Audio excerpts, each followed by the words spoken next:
Óscar Raga Fuster, que debe ser el hermano de Héctor. Sí.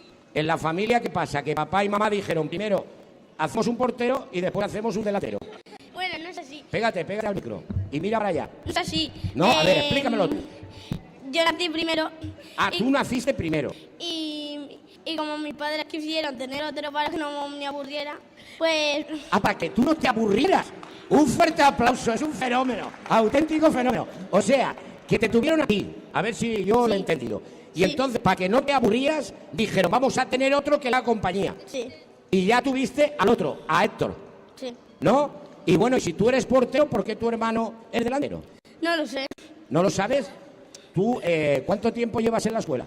Muy poco. Muy poquito, este año. 6 meses como mucho. Unos 6 meses aproximadamente, que será desde empezar la temporada, ¿no? Desde septiembre aproximadamente. Muy bien. ¿Y qué tal se porta la defensa? La defensa algunas veces puede atacar un poquito más a los delanteros, pero muchas veces se cagan.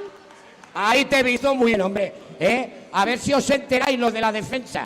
A ver si os enteráis. Bueno, y digo yo una cosa, ¿de qué equipo eres? Del Valencia. O sea, igual que tu hermano, ahí se lo tenés fácil. ¿Papá de qué equipo es? Del Valencia también. ¿Y la mamá? Valencia. ¿También? ¿Le gusta mucho el fútbol a la mamá? Ahora, esta pregunta para todos. Todos son de Valencia en mi familia. Muy bien, un fuerte aplauso para Óscar Raga Fuster. Por